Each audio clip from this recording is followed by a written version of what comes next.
আত্মান্তৰ্যামী শুভা শুভ ফলদাতা সাক্ষী ৰূপে স্বামী। সমস্ত প্ৰাণীৰময় আত্মা অন্তৰ্যামী শুভা শুভ ফলদাতা সাক্ষী ৰূপে স্বামী। গতিকে আমি বাহিৰত ভগৱানক বিচাৰিব নালাগে।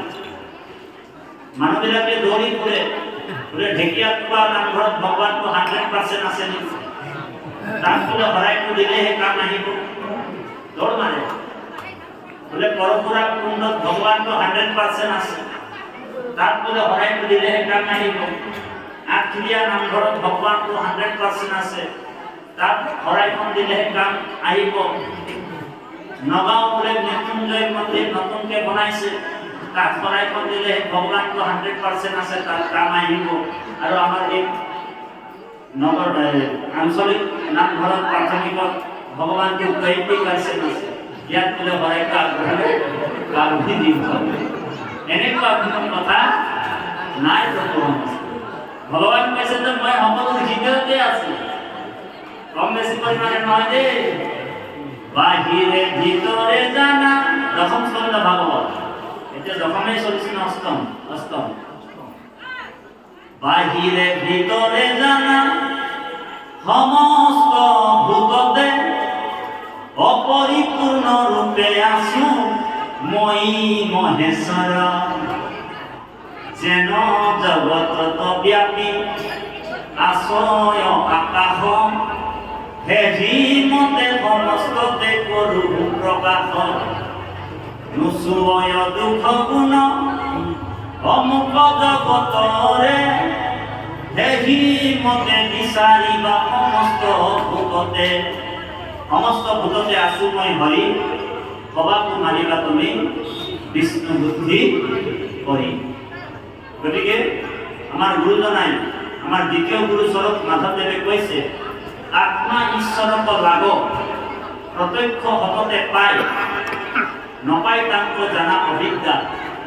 অবিদ্যা নাখিলে সাক্ষাতে কৃষ্ণক পাবে, কণ্ঠলগ্ন বস্তুক সাক্ষাৎ।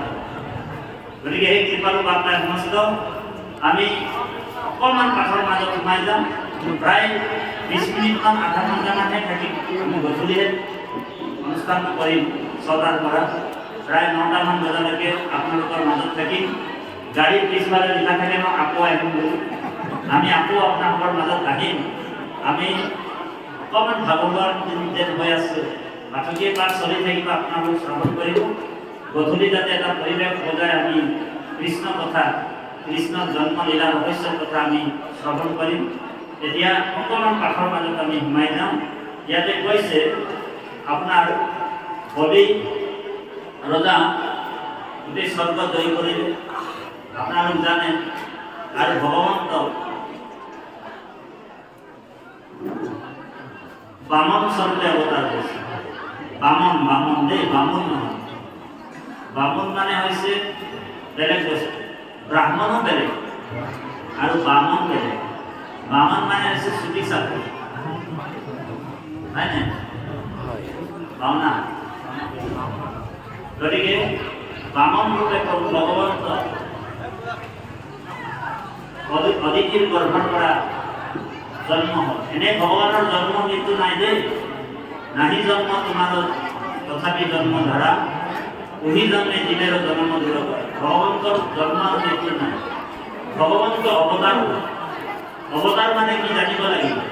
অৱতাৰ মানে হৈছে অপ্ৰপঞ্চ ইয়াতে প্ৰপঞ্চ অৱতাৰণম অৱতাৰ। অপ্ৰপঞ্চ জগতৰ পৰা প্ৰপঞ্চ জগতলৈ নামি অহাটোকে অৱতাৰ বুলি কৈছে। ভগৱান কৈছে যে মোৰ কিন্তু জন্ম আৰু মৃত্যু নাই। যদিও মোৰ জন্ম মৃত্যু নাই, ভকতৰ কাৰণে কিন্তু মই জন্ম হ'বলগীয়া হয়। ভকতৰ কাৰণে জন্ম। অনুগ্ৰহাৰ্থে লোকানাম বিষ্ণু লোকে নমস্কৃতম বসুদেবয়তে দৈবকী অদ্যে প্রাদুর্ভূতে মহাদোষ। ভগবন্ত অবতার হয় কি কারণে হয়? 3টা আসনি লয় অবতার হয়। ধ্যান দিয়ে শুনিব কথাটো। ভগবন্ত 3টা আসনির কারণে অবতার হয়। এক হয়েছে দুষ্ট দমন, এইটো প্ৰথম আছে যেনেকৈ ৰাস্তা বনাবৰ কাৰণে ৱাৰ্ড মেম্বাৰে যে আঁচনি লয় যে আজি এই ৰাস্তাটো বনাওক এই ৰাস্তাটো বনাওক হা ঠিক ভগৱানৰ আঁচনি লৈ আহে এক নম্বৰ আঁচনি কি ভগৱানৰ দুষ্ট দমন এক নম্বৰ আঁচনি আৰু দুই নম্বৰ আঁচনি হলো সন্তক পালন আৰু তিনি নম্বৰ আঁচনি হলো ধৰ্ম সংস্থাপন যদা যদৈস্য ধৰ্মৈস্য ক্ষয়োবৃদ্ধিস্য পাপো মনঃ তদা তু ভগৱানীস্য আত্মনম সৃজন্তে হৰি নিজকে নিজে সৃষ্টি কৰি ল'ব এখানে মাধৱদেৱে ভূতত লিখিছিল হে পৰম দুৰ্বৈধ আত্মা তত্ত্ব হে তাৰ জ্ঞান অৰ্থে হৰি জগ হে লীলা অৱতাৰ ধৰা অসংখ্যাত তাহান চৰিত্ৰ ক্ষুধা সিন্ধু তাত পীড়া কৰি দীন বন্ধু চাৰি পুৰুষাৰ্থ তীৰ্ণ হম কৰ চাৰি পুৰুষাৰ্থ তীৰ্ণ হম কৰ ভগৱানে বিভিন্ন ৰূপত আহি অৱতাৰ হৈছে এবাৰ মৎস্য কুৰ্ম নৰসিংহ বামন পৰশুৰাম এনেকুৱা অনেক অনেক অৱতাৰ লৈ আটাইতকৈ পৃথিৱীত বেছি সময়ৰ কাৰণে অৱতাৰ হৈ আহিছিলে ৰাম অৱতাৰ হয়নে ৰাম অৱতাৰটো ভগৱন্ত বেছি সময়লৈকে আহিছিল 11,000 বছৰ ৰাম অৱতাৰ আছিল ৰাম পৃথিৱীত 11,000 বছৰ আছিল হয়নে 10,000 বছৰ ৰাজত্ব কৰিছিল নিজে আৰু সকলোকে যিমান অযোধ্যাত পুৰীৰ যিমান ভক্তসকলক ভগৱন্ত বৈকুণ্ঠলৈ লৈ গ'ল স্বৰ্গলৈ লৈ গৈছে গতিকে মৎস্য কুৰ্ম নৰসিংহ বামন পৰশুৰাম ভকতক দুখ দিয়াৰ কাৰণে ভগৱান নৰসিংহ ৰূপ লৈছে হয়নে এইখিনি কথা আমি পিছত কম বাৰু গধূলি কম আপোনালোকৰ মাজত কিন্তু ভগৱানক লাভ কৰিবৰ কাৰণে একেবাৰে সুগম পথ একেবাৰে ধ্যান দি বুজিব দেই বৰ গুৰুত্বপূৰ্ণ কথা ইয়াৰ পিছত আমি আসন ত্যাগ কৰিম দেই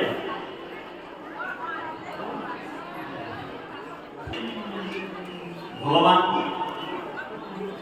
এই ভাগৱতৰ যোগেদি বেদৰ 3টা মাৰ্গ আছে দেই বেদৰ ধ্যান দি মানে বৰ গুৰুত্বপূৰ্ণ কথা বেদৰ প্ৰথম মাৰ্গটো কৰ্ম মাৰ্গ বুলি কৈছে যিটো কৰ্মকাণ্ড যি বৈদিক ধৰ্ম তাত যাগ যজ্ঞ পূজা পাতল এনেকুৱা আছে আৰু সেই পদ্ধতিও ঈশ্বৰক পাব পাৰি কিন্তু সেই পথটো অলপ দুষ্কৰ অলপ টান আছে কঠিন আছে তাৰপিছত জ্ঞান মাৰ্গ বেদৰ আন এটা পথ আছে জ্ঞান মাৰ্গ য'ত নেকি জ্ঞানৰ যোগেদিও ঈশ্বৰক লাভ কৰিব পাৰি কিন্তু সেই মাৰ্গটো কিন্তু জটিল আছে জ্ঞান মাৰ্গটো ঈশ্বৰক পাব পাৰি বেদৰ কোনো এটা মাৰ্গতো ঈশ্বৰক নোপোৱা বুলি কোৱা নাই এই তিনিওটা মাৰ্গ ঈশ্বৰৰ ফালেই গৈ আছে কাৰণ যিমান জান জুৰি নৈ নদী সমুদ্ৰতে পৰিব নহয় জানো গতিকে যিমান নৈ নদী যিমান যি আছে সব গৈ কিনে সমুদ্ৰতে পৰিব ঠিক বেদৰ মাৰ্গ আছে জ্ঞান মাৰ্গ কৰ্ম মাৰ্গ আৰু ভক্তি মাৰ্গ ভক্তি মাৰ্গটো বেদৰ একেবাৰে গোপনীয় মাৰ্গ এই ধ্যান দিম এই ভক্তি মাৰ্গটো ব্ৰহ্মাই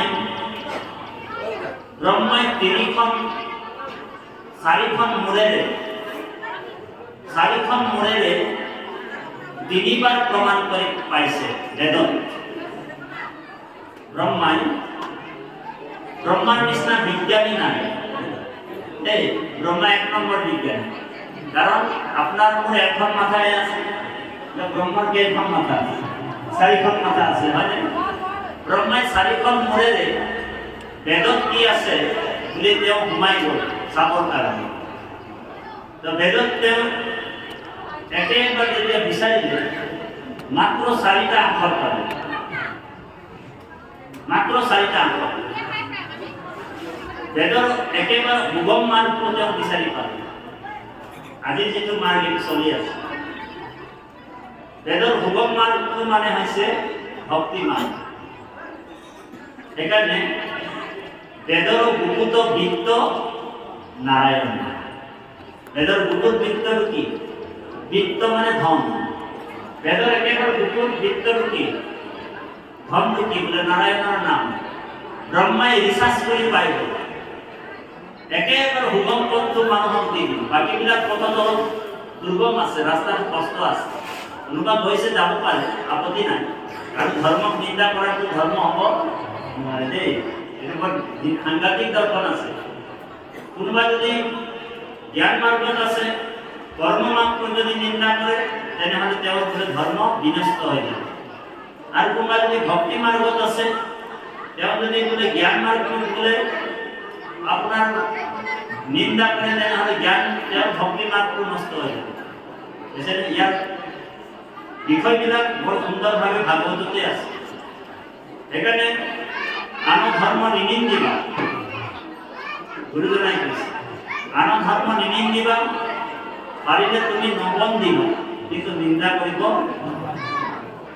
নোৱাৰিবা সেইটো মানা আছে নিন্দা কৰা মানে অহৰি অহৰাম তোমাৰ ভক্তি গুচি যাব কিছুমান মানুহ ধুমধাম নিন্দা কৰিবলৈ আৰম্ভ কৰি দিয়ে দেই বাৰু আৰু আস্থাটো কোনো গছকিবৰ অধিকাৰ দিয়া নাই ভগৱানে কাৰণ ভগৱানটো গোটেই স্বৰূপ গোটেই বিশ্ব ব্ৰহ্মাণ্ডটো ঈশ্বৰে বিষ্ণু হৃদম জগত আপোনাৰ হৃদয়তে কৃষ্ণ আছে মোৰ হৃদয়তে কৃষ্ণ আছে দেৱাদিদেৱ মহাদেৱে কৈছে এই যত দেখা চৰাচৰ হৰিময়ী নিৰন্তৰ এ হৰি বিনে নাহি ভেকৃথক যিজন ভকতিহীন সি দেখে হৰিক ভিন্ন হৰিৰ মায়ায়ে তাক মোহে বুঝেনা যে গোটেই চৰাচৰ জগতখনক আপোনাক দাতাত সুরত দৃষ্টি কত কুকুর গদর্ভ শিলাদর আত্মরাম বলে কৈছে গুরুজন এখানে কোনো একটা মাল আপনি বেয়াকো কব নাপায় বেদত মানে একেবাৰে সুগম পথ মানে ব্ৰহ্মাই ৰিচাৰ্চ কৰি পায় ব্ৰহ্মাই তিনিবাৰ বৰ্ণনা কৰিছে বেদত কি বুলি কৈছে বোলে ঋগ্বেদৰ পৰা নাটো আনিছে ঋগ্বেদৰ পৰা কি আনিছে ৰা বোলে নাৰিগু ৰা যজু যজুৰ্বেদৰ পৰা কি আনিলে ৰা আনিছে নাৰিগু ৰা যজু সামেয়া हम वेदर পৰা ইয়াত আনিছে তাৰপিছত অথৰ্বেণ মুনিয়ো বদন্তি নাৰায়ণ নাৰিগু ঋগ্বেদৰ পৰা নাট আনিছে অকল এটা শব্দ আনিছে অক্ষৰ অক্ষৰ মানে অবিনাশী নাৰিগু ৰা যজু ৰা যজুৰ্বেদৰ পৰা ৰাগ আনিছে দেই যজুৰ্বেদ পঢ়ি আছে মানুহ পঢ়ি আছে কামবিলাক কৰি থাকক কিন্তু ব্ৰহ্মাই এটা আখৰহে মাত্ৰ আনে যজুৰ্বেদত কি আছে বোলে মাত্ৰ এটা শব্দ আছে কি ৰা নাৰিগু ৰা যজু সামেয়া বোলে হাম বেদত কি আছে কোনো দিশা দিশা বুলি ব্ৰহ্মা গুচি গ'ল এখন দুখন পঢ়িলে নহয় বোলে চাৰিটা মাথা লগাই দিছে তাৰপিছত পাই গ'ল বোলে সামেয়া হাম বেদত ইয়াতো আছে আৰু অথৰ্ব বেদত চালে কি আছে বোলে অথৰ্ব বেদত কি আছে বোলে নটো আছে আৰু এই চাৰিটা আখৰ লৈ আনিলে ব্ৰহ্মাই আৰু সকলোকে আহ্বান কৰিছে একেবাৰে সুগম মান দেই পূৰ্বতে ব্ৰহ্মাই নিৰ্দেশ কৰোঁতে ভাগৱতত আছে পূৰ্বত ব্ৰহ্মাই একচিতে তিনিবাৰ বিচাৰি পাইলেক এহি মানে হাল শ্রবণ কীর্তন উগম ভকতি মানে অল্পদে উপদে গোবিন্দত প্রেম রতি বুঝি পাইলেন আজি যেটো কৰি আছো আমি শ্ৰৱণ কীৰ্তন এটো একেবাৰে সুগম হ'ব ইয়াত কোনো কষ্ট হৈছে নেকি কাৰো কোনোবা পাহাৰ নামি আছে নেকি হা ইয়াত ভাগৰ লাগিছে নেকি কাৰো হা আমাৰ প্ৰভুজনাই ইমান সুন্দৰকৈ কুকিল কণ্ঠেৰে দুজন প্ৰায় 90 বছৰৰ বৃদ্ধ যেনেকুৱা মাত বাপৰে অ হৰি ইমান ধুনীয়া মাত কুকিল কণ্ঠ আমাৰ বাপ দুজনক আমি আন্তৰিক সেৱা জনাইছো দেই আৰু 5 বছৰ আয়ু আমি দি দিলো অ হৰি আৰু গাও জগত কল্যাণ কৰো জগত উদ্ধাৰ কৰো গতিকে বাপ দুজনে কুকিল কণ্ঠেৰে ঈশ্বৰৰ নাম লৈছে আমি শ্ৰৱণ কৰিছো আৰু এই শ্ৰৱণৰ যোগেদি ঈশ্বৰ কৃষ্ণ আমাৰ শব্দ ব্ৰহ্মৰ যোগেদি হৃদয়ত প্ৰকাশ হয় ধ্যান দিব দিব বোলে প্ৰবিষ্টয়ম কাৰণে ৰন্ধেন স্নান ভাব সবুধম ধুনুতি সমালম কৃষ্ণ সলিলৈছ যথা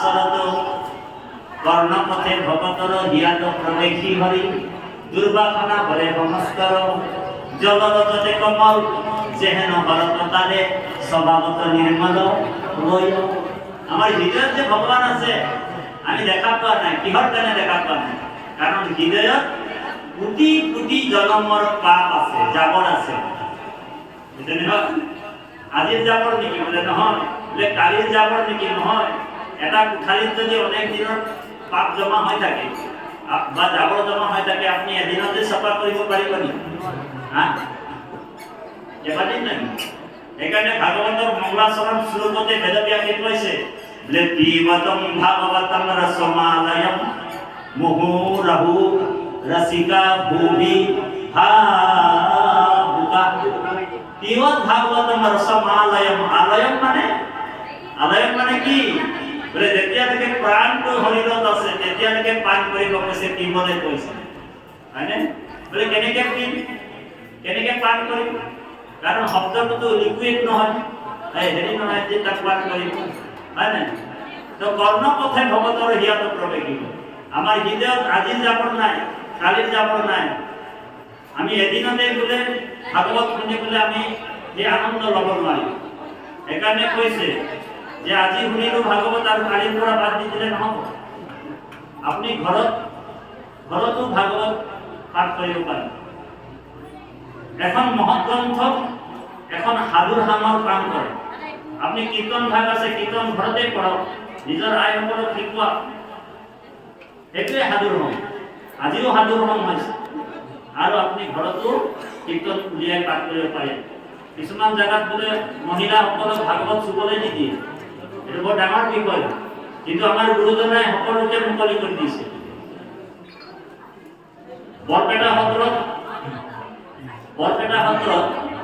2025 চনত 17 অক্টোবৰত ভাগৱত পাঠ ব্যাখ্যাৰ কাৰণে আমাক নিমন্ত্ৰণ কৰিছে 2025 চনত আমাক ভাগৱতৰ ব্যাখ্যাৰ কাৰণে মাতিছে যোৱাবাৰ আমাক নাপালে মানে 24 চনত নাপালে এই চনটোত নাপালে এই চনটোত পাৰ হৈ গুচি গ'ল অক্টোবৰত পাৰ হ'ল অক্টোবৰ 23 অক্টোবৰত পাৰ হ'ল গতিকে ভাগৱতৰ ব্যাখ্যাৰ কাৰণে আমন্ত্ৰণ কৰিছে তাক স্ত্ৰী জাতিটোক এন্ট্ৰি দিয়ে সোমাবলৈ দিয়ে কিন্তু গুৰুজনাই আমাৰ সকলোকে সমান অধিকাৰ দিছে পাঠ কৰিব স্ত্ৰীসকলো পাৰে ভকতি ভাণ্ডাৰ দ্বাৰা হ'ব চুৰি মুকুতি কৈলি উদাস ধ্যান দিব ভকতি ভাণ্ডাৰ দ্বাৰা হ'ব চুৰি মুকুতি কৈলি উদাস এক হরণ হরির নাম ধর্ম রাজা করু গুণ প্রকাশ ভকতি ভাণ্ডার মানে ভরাল মুকুতি কৈলি উদাস যারা মানে দ্বার সকলো কাৰণে মুকলি কৰিছে জাতি বৰ্ণ ধৰ্ম নিৰ্বিশেষে স্ত্ৰী পুত্ৰ অন্য জাতি কৰুক বুলি ভাগৱতত উল্লেখ কৰিছে শ্লোক সংস্কৃত মই লিখিবাক ভালো জানো মহেন্দ্ৰ পণ্ডিতে কৈছে এই অনন্ত পণ্ডিত পদবন্ধে লিখিলো ভাগৱত স্ত্ৰী পুত্ৰ অন্তৰ্জাতি তৰুক বুলি পদবন্ধে লিখিলো ভাগৱত গতিকে সকলো কাৰণে সমান ভক্তিত জাতি আৰু অজাতি বিচাৰ নাই স্ত্রী জাতি নিজ জাতি সন্তান বলে ভক্তির বিচার নেই, মাত্র দুটাই জাতি। ধ্যান দিয়ে শুনি কেন, বড় গুরুত্বপূর্ণ কথা। ভক্তির মাত্র দুটা জাতি আছে। ভাগবতর দশম স্কন্ধত কইছে হরি ভজয় জিতু তাকে ভুলে জাতি, হরি রবি মুখ জিতু হেহি হে অজাতি। বুঝলেন? কৃষ্ণ ভজয় জিতু তাকে ভুলে জাতি, কৃষ্ণ রবি মুখ জিতু হেহি হে অজাতি। যে ভগবানের ভক্তি করেছে এই জন্য জাতি উল্লেখ করেছে, আর যে ভগবানের ভক্তি করে নাই তার অজাতি উল্লেখ করেছে, আর জেনারেল থাকার তার বৈজাতি উল্লেখ করেছে। জেনারেল থাকার কি উল্লেখ হয় তার বৈজাতি, সাধারণ থাকার তার বৈজাতি উল্লেখ করলো ভুল নহয়। গতিকে সেই কৃপালু বাংলাৰ সমস্ত আমি আপোনালোকৰ মাজত আকৌ আহি পাৰোঁ। আমি অকণমান পাঠৰ মাজত সোমাই যাম। তাৰমানে ভগৱন্ত বলিৰ পৰাক্ৰম দেখি বলিৰ নিচিনা ভকতো নাছিলে দেই। বলি একদম একান্ত, বলি একান্ত। বলিয়ে ভগৱানৰ কাৰণে নিজৰ গুৰু ত্যাগ কৰিছে। বৰ ধ্যান দিওঁ, ভক্তিত যদি কোনোবা আপোনাক বাধা দিয়ে তেনেহ'লে পিতৃ ত্যাগো কৰিব লাগিব সময়। যদি আপোনাক ভগৱানৰ ভক্তি কৰিবলৈ কোনোবাই যদি বাধা দিয়ে তেনেহ'লে এই পিতৃকো ত্যাগ কৰিব লাগিব, আপুনি ভাতৃকো ত্যাগ কৰিব লাগিব। কোনে কৰিছে বাৰু ভাতৃ ত্যাগ? বিভীষণ কৰিছে। বিভীষণক এক গুৰ মাৰিলে ৰাৱণ। মানুহে দুটা বস্তুৰ কাৰণে ঈশ্বৰক পায়, হয় লাখ থাকে নহ'লে বাট থাকে। বিভীষণে এক লাখ মাৰিলে ৰাৱণে লগে লগে গৈ কিনে ৰামৰ চৰণ পাই গ'ল, হয়নে? যেতিয়ালৈকে লাখ নামাৰে, মানে সংসাৰে যেতিয়ালৈকে আপোনাক লাখ নামাৰিব, গুৰ নামাৰিব, তেতিয়ালৈকে আপুনি এই গুৰ মাৰি গংগাত পেলোৱাৰ নিচিনা, হয়নে? গতিকে সেই কৃপালু বাংলাৰ সমস্ত বলিয়ে কি কৰিছে, গুৰুৰ কথা নামানে। গুৰুৱে তাক বুজাইছে যে সেই বট বামন, তুমি যি বট বামন বুলি ভাবিছ বোলে সেইজন বোলে কমটি বস্তু নহয়, এইটো বোলে কোন হয়? সেইজন বোলে জগতৰ ঈশ্বৰ পৰমাত্মা ভগৱান কৃষ্ণ। বোলে সেইজন বোলে অনেক ৰূপত ৰূপায়িত হৈ আছে। বোলে নমো সমস্ত ভূতানাম আদি ভূতায়